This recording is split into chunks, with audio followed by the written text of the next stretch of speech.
Right now, voters are heading to the polls in Texas for a slate of primary runoffs that could end up deciding control of Congress this November. The marquee event tonight is the Republican Senate runoff between four-term incumbent Senator John Cornyn and Texas Attorney General Ken Paxton. It represents another test of the president's power over his party after the president made a late endorsement of Paxton, a controversial candidate, over Cornyn. Now, Mr. Trump saying in his endorsement that Cornyn, a staunch supporter of the president's agenda, hasn't been loyal enough. The move prompting blowback from some Republicans and warnings that a Paxton matchup against Democratic candidate James Tallarico could put the seat and the Senate majority at risk. Senator Cornyn is trying to mitigate the president's endorsement of his opponents, playing up his support for the president's agenda as recently as this morning. President Trump is certainly very influential and in the Republican Party, particularly the runoff. But the truth is, I've been, an ally of the president. So there's no incompatibility there. And I think my experience gives me a chance to do things for the president and for Texans that a newbie could not do. I've supported the president's agenda the whole time that he's been president. So I think I could be the most help to the president and his agenda in the last 2 years of his term of office. Cornyn has also attacked Paxton over his controversies in the closing days of this race. Paxton, however, has largely begun to pivot to the general election, taking the president's support as a sign of imminent victory. The fact is that Texans have learned the hard way that you can't trust Ken Paxton. Ken Paxton will be an albatross. He could well lose, but even if he doesn't lose, he will win by such a razor-thin margin that it's likely to have a negative drag on the down-ballot races in Texas. With the endorsement, it becomes a lot clearer that I'm going to be the nominee, and we wanted to focus on the positive and then focus on our next job, which is take down this Democrat who has the most radical views that maybe I've ever seen, certainly in Texas. I've been asking every voter, whether it's one voter or thousands, what has John accomplished that's good for the state of Texas or the country? And you know what? No one's ever had an answer. Cornyn is just the latest Republican incumbent to be targeted by President Trump for perceived disloyalty, following Louisiana Senator Bill Cassidy, Kentucky Congressman Thomas Massie, and multiple Indiana state Republicans who all lost primaries to Trump-backed challengers. Cornyn's conservative colleague from Texas, Senator Ted Cruz, warning that the president's revenge tour could upend his own agenda for the remainder of his term. Take a listen. Bill Cassidy, Tom Tillis, John Cornyn, Rand Paul. Those are four senators. We have a 53-47 majority. If you lose four senators, you're below 50 and you can't get anything done. That is going to be a complicating factor for the rest of the year. Like those four senators, I don't envision suddenly anything becoming hunky-dory and they're being happy. Like that dynamic for 2026, the rest of the year, we're going to have interesting challenges. Now, we're also watching some key races on the Democratic side after redistricting scrambled Texas's congressional districts. Representatives Christian Menefee and Al Green, both incumbents, are facing off in a race that's become a bit of a proxy for the party's debate over generational change. Well, Congresswoman Julie Johnson is facing a challenge from former Representative Colin Allred. And the state's 35th district, which Democrats are hoping could be flippable, has gained attention after anti-Semitic comments made by Maureen Galindo, the candidate who won the most votes in March. House Democratic leaders have condemned her, but an outside group with some Republican ties is boosting her in an effort to make the district easier for Republicans to win in November. Joining me now from Austin is NBC's Ryan Chandler. Chief data analyst Steve Kornacki is at the big board. Also with us, Phil Prazan, the reporter and co-anchor of Lone Star Politics on our Dallas-Fort Worth affiliate. Let's start with Ryan Chandler. You're on the ground in Texas, Ryan. What are you hearing from voters? How much has President Trump's endorsement influenced this race? Well, Ryan, the conventional wisdom among voters here in Austin and political observers across Texas is that this is Paxton's race to lose.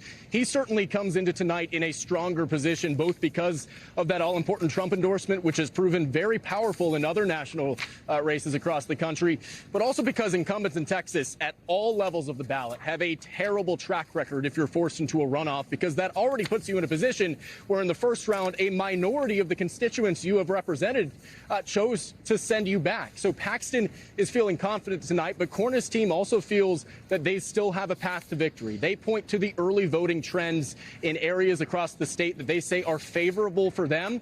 They tell us tonight that Ken Paxton needs to have a very big day with turnout in this runoff alone that could cross more than 1 million voters. High level, Ryan, we're focusing on this race and its national implications, both because it's a test of the power of Trump's endorsement, but also because it is a test of the identity of the Republican Party in the nation's largest Republican state. Who do they more side with? The more traditional legacy-type candidate of Senator Cornyn, defined by another Texan of the Bush era, or the more conventional MAGA-type Republican in Ken Paxton? That's the side that both of these candidates have been running to, both trying to impress upon voters that they are more loyal to President Trump. But certainly the president has made his choice of who he sees has been more loyal to him and his cause, Ryan. Yeah, and then obviously the Democrats have a dog in this fight. They're waiting to see how this turns out. You're in Austin. That's a city that leans a bit more Democratic. How are Democrats hoping that this race ultimately plays out for their chances in November? I've spoken with a lot of Democratic voters here in central Austin today, and my first question for them is, who do you hope wins on the other side of the ticket that may give your rising star candidate in James Tallarico a better chance at victory?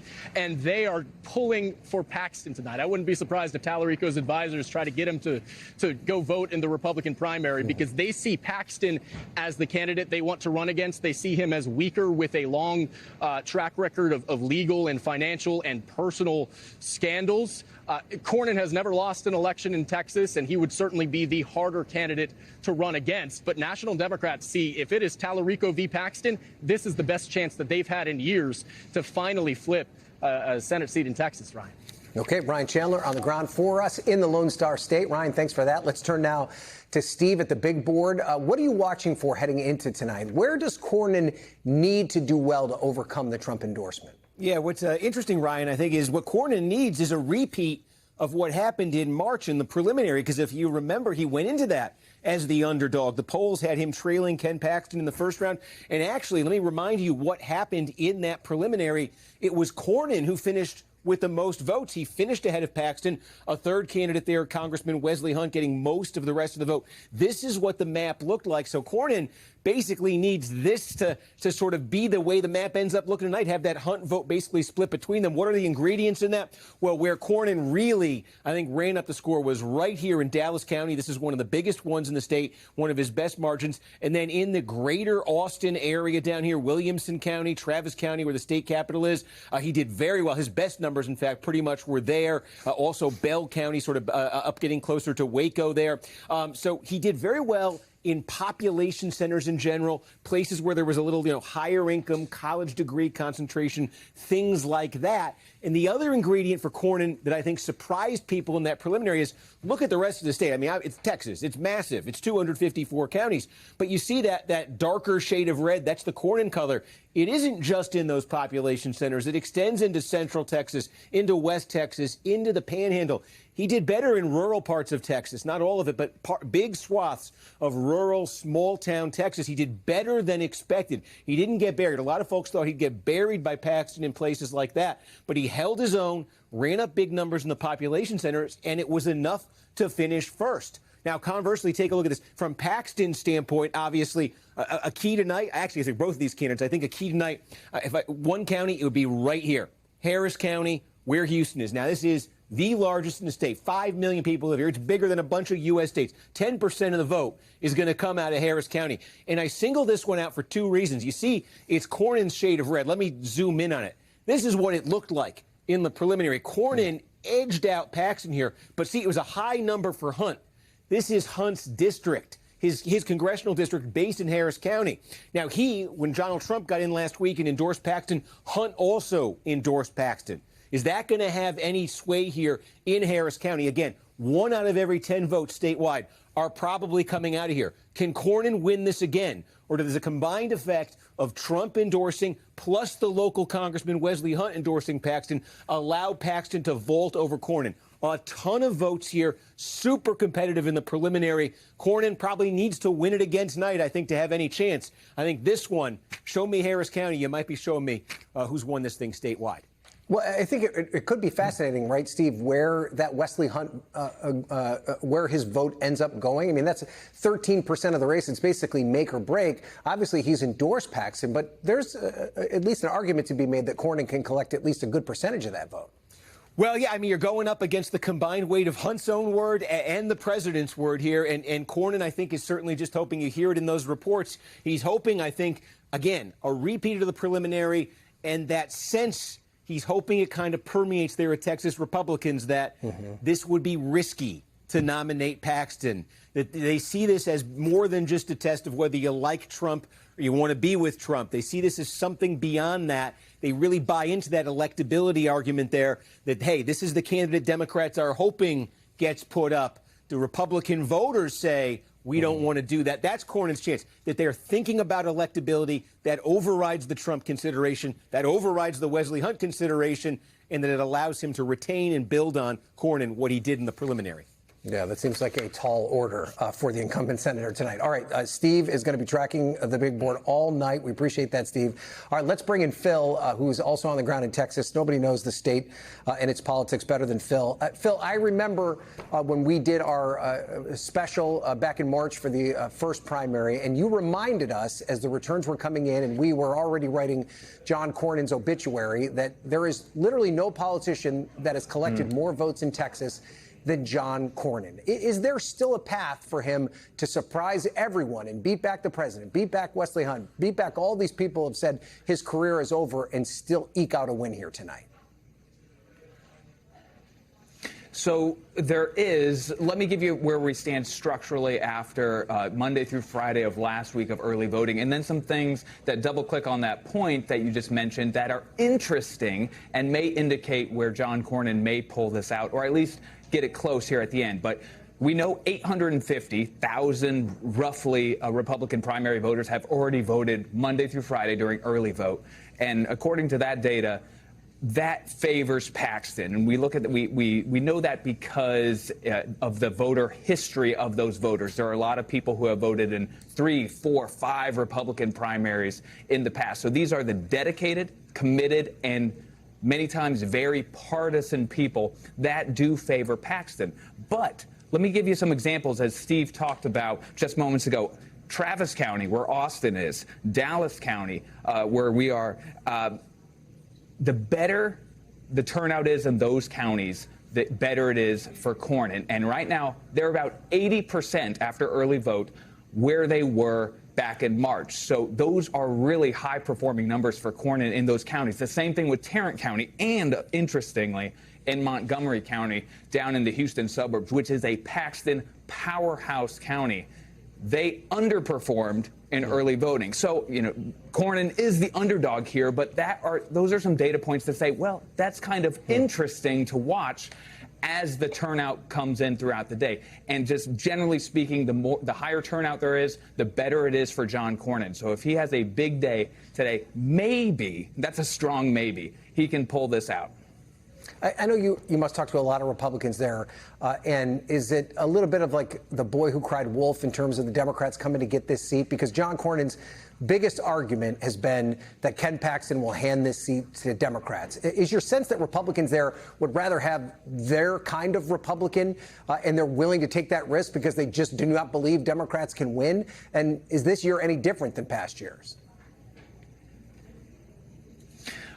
Look, Texas is a Republican state until proven otherwise. And even if a Democrat wins a statewide race this year, that doesn't mean the state is blue. So just traditionally, the structure of politics is this is a Republican state. But even Governor Greg Abbott, is telling donors in private conversations, according to the Texas bullpen, that this year is different for a number of reasons. And there are 4 bullet points that I'm watching in November. If Paxton gets the nomination, there's a fifth one, and those are the economy. Does it stay the same? Does it get worse? The presidential approval rating of President Donald Trump, does it stay the same or get worse? Can the Republicans unify? That we do not know. Can the Democrats unify? That at the moment we do not know as well. But if Paxton is the nominee, is that fifth bullet point, is there too much baggage on their candidate on the top of the ticket with he's going through a divorce, with the legal troubles in the past, and with $100 million of John Cornyn spending money to try and tear Paxton down over these last few months? Those ideas about Ken Paxton could already be baked in and continue to be baked in November, where some of those moderate or John Cornyn Republican voters may risk it from their perspective with a James Tallarico at the top of the ticket or another candidate that's a Democrat. This isn't Phil saying this. This is Governor Greg Abbott in back room saying this. Phil, that's why we bring you on. You've got the expertise that few can bring to the table. We appreciate it. Enjoy tonight. I'm sure to check in with you more as time goes on. We thank you for watching. And remember, stay updated on breaking news and top stories on the NBC News app or watch live on our YouTube channel.